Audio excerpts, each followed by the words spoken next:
everybody. That's right. This is Q-Dee's Talktime, and my name is LaQuisha Blair, but you can call me Q. All of my friends do, and I hope that you are my friends as well. So, today I wanted to talk about something that has affected me, something that I've gone through, something that every woman has gone through. And that may still be going through some things. And I call them women's issues. But you know, I think what has started this is I have 9 grandchildren, and 7 of those grandchildren are female. Of course, I have my little angel who has gone on to be with the Lord. You guys know she passed away at the age of 3 months, so she did not have to deal with everything that we're having to deal with. But I have 6 other female children who are dealing with this or are about to, or some years from now will start dealing with this. So just to let you know what I'm talking about, let's start off by talking about one of my granddaughters who is starting to develop breast. You know, when I was a kid, I started developing breast at the age of 9. I was 8 years old. And that's pretty early, for a lot of people. For me, I thought it was kind of early. Even back then, I thought it was kind of early. I was like, should I be dealing with this so soon? But of course, not that I had any choice in the matter. So at the age of 8, I started developing breast, and what happened to me, and again, I don't know what it's called. I don't know the medical terminology because I am not a doctor. I can't tell you all the medical definitions of everything that I'm talking about. I'm just telling you my experience. So just to be clear about everything. So when I was going through developing breast at the age of 8 years old, I noticed my mother called them acorns. That's what my mother and my grandmother used to call them. I had these little acorns, and they were just little bumps, and probably a little bump about the size of an acorn, and they were hard. I noticed that, and they were painful. And so my mom sat me down and had a little talk with me, and she told me, as they get a little bigger, we'll take you to go get a training bra. I was so excited because I saw my sister's bra and I wanted one like hers, and it was just beautiful. Well, of course, as I got a little bigger, I didn't get one like my sister's. I got this little flat thing. And they call them training bras. Well, it's not to train your body, the little flat made just of little piece of cloth. That wasn't to train anything except you and your mind on the fact that you were going to have to start wearing this every day. So I remember as I started wearing it, and I started noticing I was developing more and more. As I got a little bit older, every day I would look, and I noticed I started getting bigger, but like a lot of people, a lot of females, I was only getting bigger on one side. And it was extremely disproportionate, on my right side, I was, starting to get a little big, and on my left side, it was barely moving. It was almost not exactly flat, but it wasn't as big as the one on my right side. And so to compensate for this, I would either stuff my bra, because at first I was even scared to tell my mom because I thought something was wrong. So I would stuff my bra to make it look even. And then when I told my mom, she was like, okay, let's go to the doctor, get you checked, make sure everything is okay. And so I went to the doctor and they checked me out. And the doctor said, oh, you're fine, don't worry about it. The other one will catch up. But in the meantime, my mom had these pads, and I later learned that they were pads that people that did breastfed, they were breastfeeding pads. So she would put these in my bra, and I had like 2 or 3 in one side, and I had one in the other side. And she would put these in my bra. This was before they came out with padded bras. My mom invented those. She never got the credit that she deserved. She never got paid for it, but she invented it.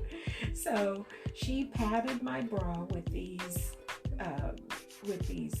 pads that women that breastfed used, and they made up the difference so that I looked even until years later when I caught up, when my left side caught up to my right side.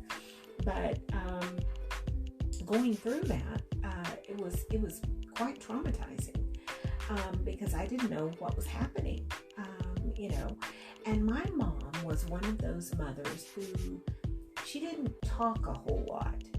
She gave me books. My mother was an anesthesiologist at the University Hospital, the University of Tennessee Hospital.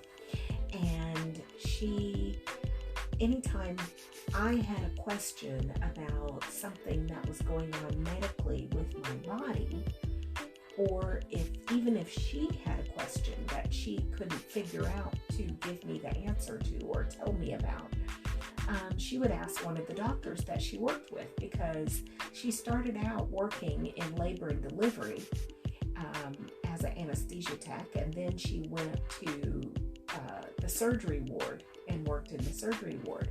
So she had access to all kinds of doctors, especially gynecologists.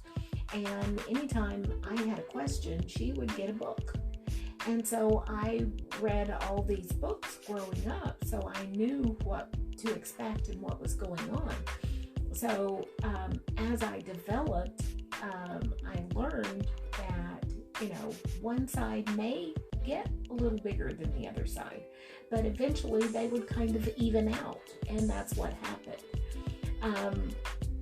Now, this was about, I was about 10 years old, and I had not learned, I'd heard my sister talking about her monthly cycle, but I didn't know exactly what that was.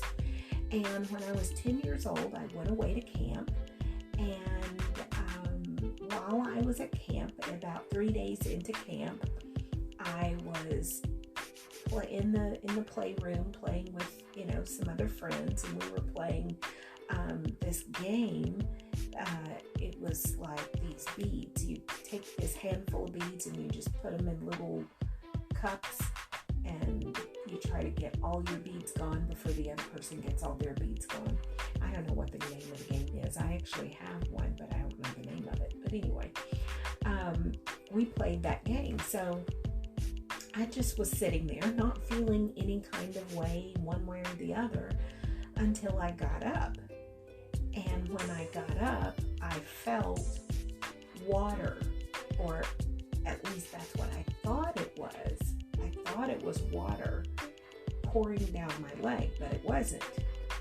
I had started my monthly cycle, and the back of my pants were soaked. They were soaked in blood, and I had sat there for so long, and it had pooled in my uterus, and so when I stood up, it ran down my leg. And so the teacher took me aside, the counselor took me aside and, took me to go take a shower and get cleaned up. And she took me to the nurse's office to get a pad. And so and they talked to me and asked me if I knew what was going on. And I said, I think I'm starting my cycle. And they was like, yes. And so they asked me if I wanted to stay. Well, by this time, I was hurting. I was having cramps. And so it was time for me to go home. And I was like, I can't stay. The camp was a week long, but I was only there for 3 days, and I couldn't stay for the full 7-day period that the camp was open for. I ended up going home on the 3rd day. So by the time I got home, of course, they had already called my mom to let her know what was going on. And so my mom had already got all these books for me to start reading that talked about all the different changes that your body is going to go through as a young lady. Now, I'm telling you guys these stories because these are the conversations that I had with my children. I gave them books, but I also had conversations, because sometimes when as an adult, when you tell your child something, they don't always believe everything that you say. But if you have the material to back it up and explain, it helps. And my children were very informed. We did not have any kind of, when I say we talked about everything, we talked about everything. We still do. But not every family is like that. Some families don't talk about everything. And I think that's a detriment to the child, especially a young lady. Some families mask it over. This is what's going to happen. You're becoming a young lady now, but they don't give them any other information. And the child has to figure it out on their own, which isn't always a great thing. With me and my children, they knew. Okay. In fact, I told my daughters, 2 days before they started, I could look at them. I could look in their eyes and see that there was a difference. And I was like, you're about to start. We need to go pick out pads and this kind of thing. And so I helped them. Of course, when I was growing up, the types of pads that we had for menstrual cycles were these great big, we call them boats. They were these great big long pads that were so thick, and they were supposed to keep you from making a mess of your clothes, which they didn't. But they were just so bulky. I hated wearing them. I hated because as soon as you put them on, everybody knew, everybody could see. There was this big pad print, if somebody was wearing pants, which I never wore pants. I learned that lesson. If I wore pants, then the boys could tell when it was that time of the month and they would pick at you. And so I always wore dresses during that time of the month, either a skirt or a dress. And it had to be one of those flare out dresses that didn't stick close to your body, the kind that kind of flared out just a little bit, not a lot, but just a little bit, so that you couldn't tell. And that's what I did every month. And so as I got older, because like I said, I started at the age of 10 years old. I was in the 4th grade. By the time I got to the 5th grade, I was a pro.